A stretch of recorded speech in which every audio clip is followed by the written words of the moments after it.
This transition was not one of glory, but of a profound, soul-crushing displacement. Imagine a girl barely across the threshold of womanhood, being treated as a piece of diplomatic currency. The soldier's grip was firm, a reminder that her body was no longer her own. She was part of a larger mechanism of statecraft, a human tax paid in beauty and youth. Behind her, the familiar sounds of her village faded, replaced by the rhythmic clatter of hooves and the heavy silence of her fellow captives. The air inside the carriage was thick with the scent of fear and unwashed silk. Every jolt of the path felt like a final severance from her identity. This was the beginning of a long, cold journey into a world where her voice would never truly be heard again. Her mother wept as she signed the document. She couldn't write, so she used an ink mark.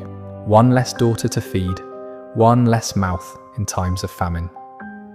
It was a choice between starvation and a gilded cage, though the family hardly had a choice at all. Han travelled for weeks in a sealed carriage alongside 15 other Korean maidens. They couldn't look outside. They couldn't speak to each other.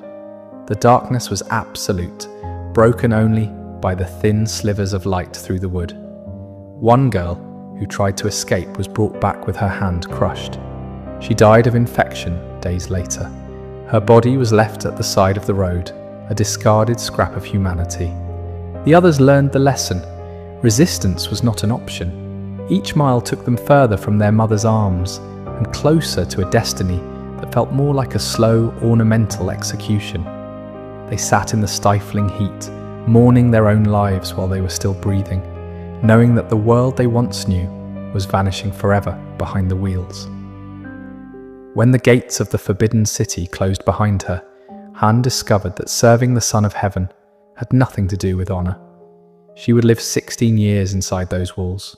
She would watch an entire harem disappear in a single night. She would beg to see her mother one last time, and she would die in white silk. The architecture was designed to dwarf the human spirit, with towering red walls and golden roofs that seemed to mock the suffering beneath them. This was the center of the world, yet for Han, it was a tomb. Subscribe if you're new, and leave a like if you want script. Historians to keep unearthing these stories, because what comes next is worse. Han's story began the way tens of thousands of others did, with a system designed to harvest young women like crops. The opulence of the Ming court was built on the broken backs and stolen lives of girls like Han, who were expected to be grateful for their own imprisonment. Every step she took on the stones was a step further into a nightmare. When people think of Chinese imperial concubines, they imagine something elegant, beautiful women in embroidered silks writing poetry, a life of luxury serving the most powerful man in Asia. That image is propaganda, a thin layer of gold leaf over a rotting foundation. But the imperial concubine system existed for over 2,000 years.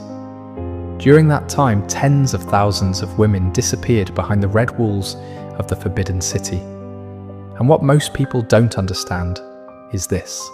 Concubines were not wives. They weren't considered human under imperial law. They were classified as precious objects, literally equated to porcelain vases in the palace ledgers. Their value was entirely aesthetic and functional. Stripped of agency or legal protection, they were assets to be moved, displayed, or discarded at the emperor's whim. Script historians aims to peel back this layer of romanticization to reveal the industrial scale of the dehumanization involved. To the state, Han was not a daughter, she was a tribute. Every 3 years, his imperial officials traveled through the provinces in what they called the Shunu selection. Sounds elegant, don't be fooled. It wasn't an audition, it was a forced harvest of the empire's youth. During the Ming Dynasty, no family was exempt. All unmarried young women of eligible age had to be presented. Hiding a daughter was a crime, punishable by death for the entire family. Imagine the terror of a father trying to smudge the beauty of his child to save her, only to face the headsman's axe if he failed. Candidates were inspected by eunuchs and palace physicians. They checked every inch of their bodies for imperfections, birthmarks, or scars. Any defect disqualified them from the emperor's bed, but being perfect was its own curse. Those who passed were taken, ripped from their homes in the middle of their childhoods. Families received minimal compensation, but refusing the money meant admitting treason. The system didn't need to kidnap. Poverty and the law did the job. And what happened to the families left behind? Most never heard from their daughters again. Letters were forbidden. Visits were impossible. Occasionally, if a concubine rose to high rank, her family might receive a small stipend, a bitter price for a lost child. But for the vast majority, their daughters simply vanished into the red walls. Some families held funerals for daughters who were still alive because they understood the truth. The girl they raised was already gone. She had become a ghost in the Forbidden City, a name on a list of property. Han arrived in China as part of a different tribute. Korea sent women to the Ming Empire as part of diplomatic agreements. Between 1408 and 1435, more than 100 Korean women were sent to the Forbidden City, not as visitors, but as property. The day Han crossed the palace gates, she ceased to exist as a person. She became a number, a possession of the Son of Heaven. She was a diplomatic gift, no different from fine silk, expected to perform her role. But before she could serve, she had to be broken. The selected women didn't go directly to the harem.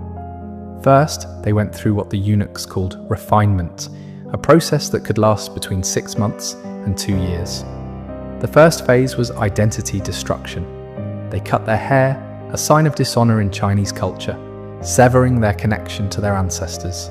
Their names were replaced with numbers or generic titles. They were forbidden to speak of their families. And mentioning their mother resulted in physical punishment. Any personal possession from home was confiscated and burned. The women slept in barracks, 20 to a room. They were woken before dawn and went to sleep after midnight. For months they existed in a state of exhaustion so complete that resistance became physically impossible. This was psychological warfare, designed to strip away the self until only a hollow vessel remained. By the time they reached the inner chambers, they were no longer individuals with real pasts. The second phase was submission training. The women learned dozens of different ways to bow. They practiced 8 hours a day. If a bow was poorly executed, they were beaten with bamboo rods on their legs. Many carried those scars until death. They learned to walk without making noise, to keep their gaze lowered, to respond without being asked, to exist without taking up space, to smile when they wanted to scream. One training manual from the Qing Dynasty lists 47 different rules for how to stand in the emperor's presence. 47 ways to exist in a single moment. Violation of any rule meant punishment. The third phase was preparation to serve the emperor. Historical documents describe a systematic process designed to eliminate any physical or psychological resistance. The women were examined monthly. Those considered inadequate were subjected to treatments that palace records describe with clinical coldness. This was not education, it was the domesticating of a human soul in silence. Palace medical records describe the process with chilling detachment. Notes from 1723 refer to candidates presenting resistance and preparation protocols that required multiple sessions. The clinical language barely disguises what was being done to these women behind palace walls. These were administrative records, official documents written as if they were talking about training horses or tempering steel. After months of this, the women who survived were considered ready. Ready to enter a world where their suffering had only just begun. After training, the girls entered the official system, and here began another form of hell. The hierarchy was brutal. At the top, the empress, the emperor's only official wife. Below her, the imperial consorts. Then high-ranking concubines divided into multiple levels. And at the bottom, common concubines, sometimes hundreds of them, and preparation women, girls whose fate had not yet been decided. Your rank determined everything. the amount of food you received. The empress received more than 22 pounds of prime meat every day.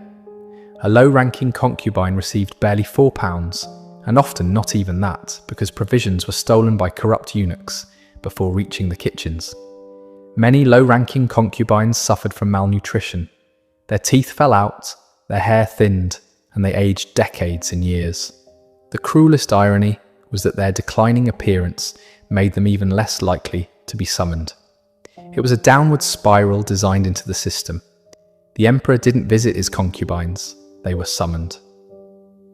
Every night a eunuch presented the emperor with wooden tablets bearing the names and portraits of available women. The emperor pointed to one, and then the ritual began. The chosen concubine was taken to the bathing palace. Female eunuchs bathed and prepared her, but they didn't dress her again. They wrapped her in a silk